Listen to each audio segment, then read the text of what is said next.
नमस्कार. आरपीज vision services private limited तर्फे आपलं पुनश्च स्वागत. मागील व्हिडिओमध्ये आपण पाहिलं की ऑडिट रिपोर्ट नेमका काय असतो, तो कधी सबमिट करायचा असतो. आज आपण पाहणार आहोत हा ऑडिट रिपोर्ट गव्हर्नमेंटच्या वेबसाईटवर म्हणजे चॅरिटी कमिशनरच्या वेबसाईटवर कशा पद्धतीने ऑनलाईन सबमिट करायचा. आता हा सबमिट करत असताना बऱ्याचशा अडचणी येत असतात, तर या अडचणी येऊ नयेत यासाठी उदाहरणादाखल एका ट्रस्टचे ऑडिट रिपोर्ट आपण ऑनलाईन सबमिशन कशा पद्धतीने करायचा हे स्क्रीनवर पाहूया. सर्वप्रथम गुगलवर जाऊन charity.maharashtra.government.in या वेबसाईटवर आपल्याला जायचं आहे. ही वेबसाईट आमच्या डिस्क्रिप्शनमध्येही दिलेली आहे. तुम्ही डिरेक्टली जाऊन तिथे लिंकवर क्लिक करू शकता.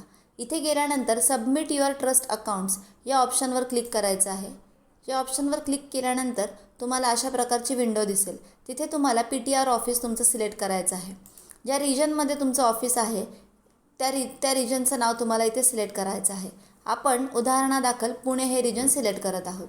त्यानंतर तिथे ट्रस्ट नंबर, ट्रस्टचं नाव इत्यादी माहिती तुम्हाला द्यायची आहे. ही माहिती जर दिलेली असेल आणि तुम्ही सर्च केलं तर तुमचं डिरेक्टली तुम्हाला तुमच्या ट्रस्टचं नाव खाली लिस्टमध्ये दिसू लागेल. आता आपण नव्याने ट्रस्टचे अकाउंट दाखल करत आहोत. सो आपण इथे ॲड ट्रस्ट या ऑप्शनवर जात आहोत. ॲड ट्रस्ट केल्यानंतर तुम्हाला अशा प्रकारची एक विंडो दिसेल. तिथे तुम्हाला हा सर्व फॉर्म जो आहे हा फिलअप करायचा आहे. हा फॉर्म फिलअप करत असताना इथे सिलेक्ट करून पुणे किंवा तुमच्या ट्रस्टचा नंबर, रजिस्ट्रेशन डेट, त्यानंतर तुमच्या ट्रस्टचं नाव, त्यानंतर तुमची कॅटेगरी, टाईप कोणता आहे ट्रस्टचा, हे सर्व तुम्हाला इथे सिलेक्ट करायचं आहे. हा फॉर्म अगदी सोपा आहे. यामध्ये ज्या ज्या पद्धतीने दिलेला आहे त्या पद्धतीने तुम्हाला हा फॉर्म फिल करायचा आहे आणि मग तिथे तुम्हाला एक कॅप्चा दिलेला असतो. तो कॅप्चा तुम्हाला तिथे टाकायचा आहे. हा कॅप्चा तुम्हाला वरचा पाहून कॉपी करायचा आहे. अशा प्रकारे तुम्ही तो कॅप्चा कॉपी केला त्यानंतर तुम्हाला सबमिट हा ऑप्शन दिसेल. तुम्हाला जाऊन इथे सबमिट करायचा आहे. सबमिट केल्यानंतर तुमचा रजिस्ट्रेशन नंबर जो आहे हा तिथे दिसू लागेल आणि तुमची ट्रस्ट जी आहे ही क्रिएट झालेली तुम्हाला कळेल. आता ही क्रिएट झालेली ट्रस्ट तुम्हाला जाऊन पुन्हा सर्च करायची आहे. पुन्हा तुम्हाला सबमिट युअर ट्रस्ट अकाउंटवर जाऊन तुम्हाला इथे सिलेक्ट करायचे आहे. आता सिलेक्ट केल्यानंतर पुणे जिल्हा आपण सिलेक्ट केलेला आहे. ट्रस्टचा नंबर आपला जो आहे तो आपण इथे फिल केलेला आहे. त्यानंतर सर्च या ऑप्शनवर जातो आहे. या ऑप्शनवर गेल्यानंतर तुम्हाला पहिलाच ट्रस्ट दिसेल आपला जो आपण आता सिलेक्ट केला. तिथे ट्रस्ट अकाउंट हा ऑप्शन तुम्हाला दिसेल. तिथे तुम्हाला क्लिक करायचं आहे. त्यानंतर ही विंडो तुम्हाला दिसू लागेल. या विंडोमध्ये तुमचं अकाउंटिंग इयर म्हणजे ज्या वर्षाचे अकाउंट्स तुम्हाला सबमिट करायचे आहेत, ऑडिट सबमिट करायचं आहे, ते इयर तुम्हाला इथे जाऊन सिलेक्ट करायचं आहे. एक्झाम्पलसाठी आपण 2019-20 या वर्षाचा अकाउंट इथे सिलेक्ट केलेला आहे. त्यानंतर तुम्हाला इथे विचारलं जातं तुमचा टोटल इन्कम किती आहे. तुमचा तो अबव 5,000 आहे की बिलो 5,000 आहे हे तुम्हाला तिथे विचारलं जाईल. तर आपला जनरली अबव 5,000चाच ट्रस्ट असतो, कारण 5,000पेक्षा जास्त ज्यांचा इन्कम आहे त्यांचेच आपण ऑडिट रिपोर्ट बनवत असतो. तर अबव 5,000 आपण इथे सिलेक्ट करत आहोत. अबव 5,000 सिलेक्ट केल्यानंतर ऑडिट रिपोर्ट हा ऑप्शन येईल. ऑडिट रिपोर्ट ह्या ऑप्शनवर जाऊन आपल्याला क्लिक करायचं आहे. त्यानंतर तिथे पुन्हा विचारलं जातं की तुम्हाला तुमचं अबव 5,000 आहे की नाही. तर हे कन्फर्मेशन तुम्हाला द्यायचं आहे सबमिटवर क्लिक करून. त्यानंतर तुमची ही विंडो क्रिएट होईल. इथे तुम्हाला तुमचे ट्रस्टचे डिटेल्स दिसतील आणि खाली तुमच्या चार्टर्ड अकाउंटंट जे तुमचं ऑडिटर आहे त्याचे डिटेल्स तुम्हाला इथे भरायचे आहेत. ते डिटेल्स तुम्हाला डिरेक्टली सिलेक्ट करता येतील. तुम्हाला आधी जिल्हा सिलेक्ट करायचा आहे. पुणे जिल्हा आपण सिलेक्ट करत आहोत. त्यानंतर आपले जे ऑडिटर आहेत त्यांचं नाव इथे आपल्याला टाकायचं आहे. आपण आपल्या CNचं नाव टाकल्यानंतर आपल्याला खाली त्याचे डिटेल्स दिसतील. जर ते डिटेल्स त्याच्यामध्ये ॲड नसतील तर आपल्याला ते डिटेल्स ॲड करावे लागतील. तर तुम्हाला अशा प्रकारे ॲड करता येतील. तिथे ही विंडो दिसेल आणि तुम्ही ते जाऊन तिथे सेव्ह करू शकता. हे सेव्ह केल्यानंतर तुम्हाला तुमच्या CAचं नाव जर आधी दिसत नसेल तर ते तुम्हाला दिसायला सुरुवात होईल. अशा प्रकारे तुम्ही CAचं नाव, CAची फर्म सिलेक्ट करून सर्च करू शकता. हे सर्च केल्यानंतर अशा पद्धतीने तुम्हाला हे CAचं नाव सिलेक्ट करून पुढे जायचं आहे.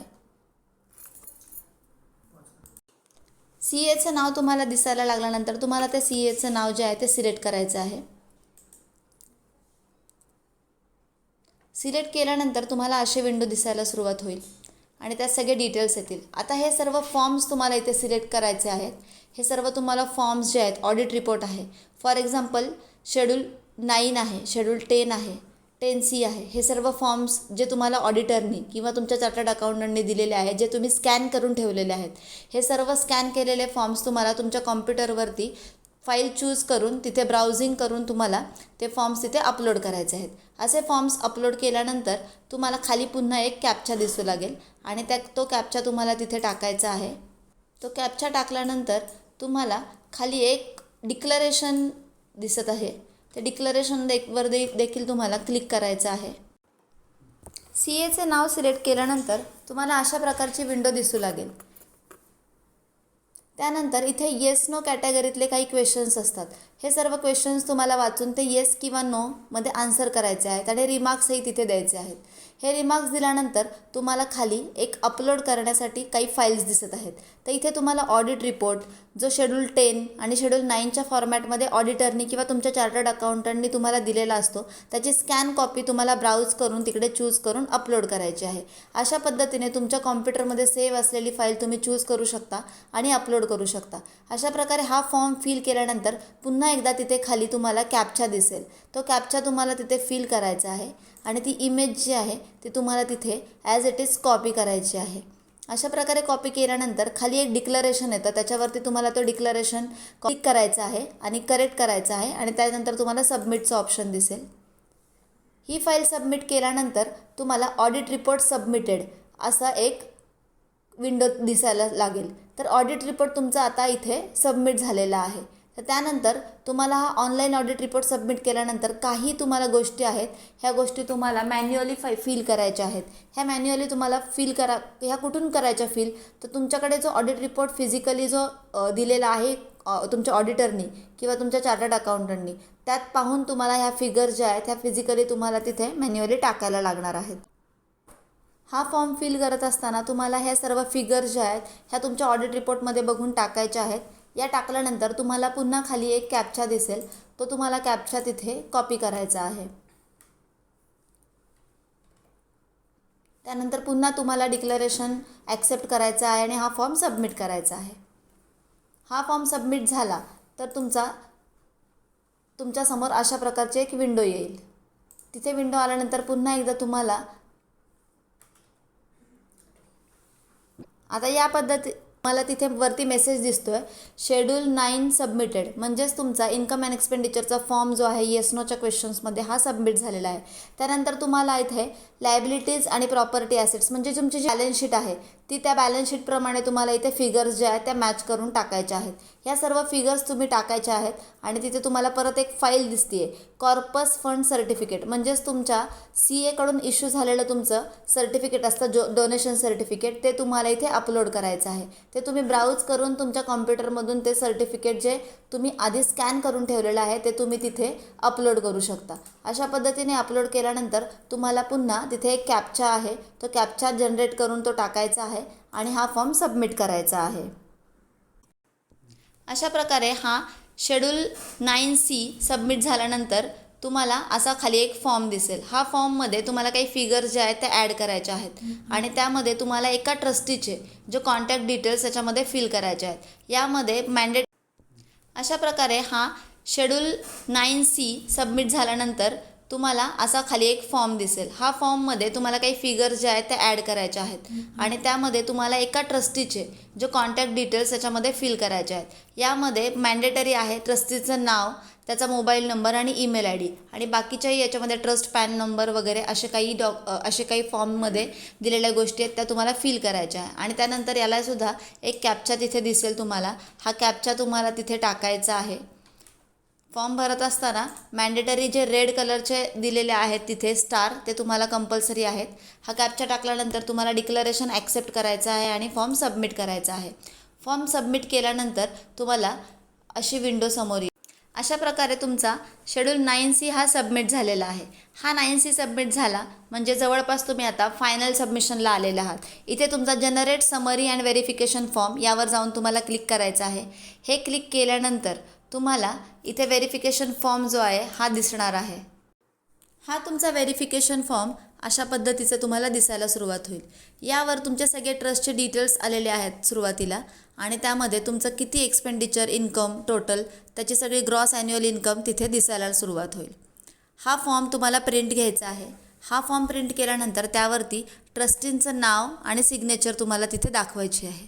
तर इथे 3 ट्रस्टींच्या सिग्नेचर्स आणि नेम जे आहे हे मॅन्डेटरी आहे. त्यानंतर तुम्हाला ऑडिटर म्हणजे तुमचे चार्टर्ड अकाउंटंट त्यांचं नाव इथे नमूद करायचं आहे, त्यांचे सिग्नेचर, ठिकाण, डेट आणि तिथे तुम्हाला महत्त्वाचं म्हणजे त्यांचा स्टॅम्प म्हणजे त्यांचा सही शिक्का या ठिकाणी आवश्यक आहे. अशा प्रकारच्या सही शिक्क्याची कॉपी ह्या फॉर्मची तुम्हाला सोबत जोडायची आहे. तर आपण पाहिलं की चॅरिटी कमिशनरच्या वेबसाईटवर जाऊन आपण ऑनलाईन ऑडिट सबमिशन कशा प्रकारे करायचं. तर या फॉर्मच्या प्रिंटआउटसोबत तुम्हाला ओरिजिनल ऑडिट रिपोर्टची कॉपी आणि एक महत्त्वाची गोष्ट त्यासोबत अटॅच करायची आहे. ती म्हणजे शेड्यूल 9D एक फॉर्म आहे. तो शेड्यूल 9D फॉर्म तुम्हाला याच्यासोबत मॅन्युअली फिल करायचा आहे, जो ऑनलाईन तुम्हाला दिसणार नाही आहे. या फॉर्ममध्ये तुम्हाला तुमचे अकाउंट डिटेल्स त्याच्यामध्ये सगळे फिल करायचे आहेत. म्हणजे तुमच्या ट्रस्टचं नाव, नंबर, त्यानंतर तुमच्या चार्टर्ड अकाउंटंटचं नाव, नंबर, त्याशिवाय तुमचे जे ट्रस्टी आहेत त्या सर्व ट्रस्टींचे त्याच्यामध्ये पॅन कार्डचे नंबर जे आहेत ते नमूद करायचे आहेत. अशा प्रकारचा फॉर्म फिल करून तो त्याच्यासोबत तुम्हाला अटॅच करायचा आहे आणि तुमच्या रिजनल ऑफिसमध्ये जाऊन, चॅरिटी कमिशनरच्या ऑफिसमध्ये जाऊन तुम्हाला हे सर्व जे डॉक्युमेंट्स आहेत हे सबमिट करायचे आहेत. हे सबमिट करत असताना जर तुम्हाला विलंब झाला असेल तर तुम्हाला तिथे विलंब माफीचा अर्जासोबत हे डॉक्युमेंट सबमिट करायचे आहेत. तुमचा विलंब माफ केल्यानंतर तुमचं ऑनलाईन सबमिशन आणि ऑफलाईन सबमिशन याचं व्हेरिफिकेशन तिथला अकाउंटंट जो आहे चॅरिटी कमिशनर ऑफिसमधला हा तिथे व्हेरीफाय करेल आणि व्हेरिफिकेशन झाल्यानंतर तुमचं ऑनलाईन आणि ऑफलाईन दोन्ही प्रकारचं अकाउंट सबमिशन झालं असं तुम्ही समजू शकता. तर आज आपण पाहिलं की कशा प्रकारे चॅरिटी कमिशनरच्या वेबसाईटवर जाऊन आपण ऑडिट रिपोर्टचं ऑनलाईन सबमिशन केलं. व्हिडिओ आवडला असेल तर नक्की लाईक करा आणि जर तुमच्या काही कमेंट्स असतील तर नक्की कमेंट बॉक्समध्ये द्या. धन्यवाद.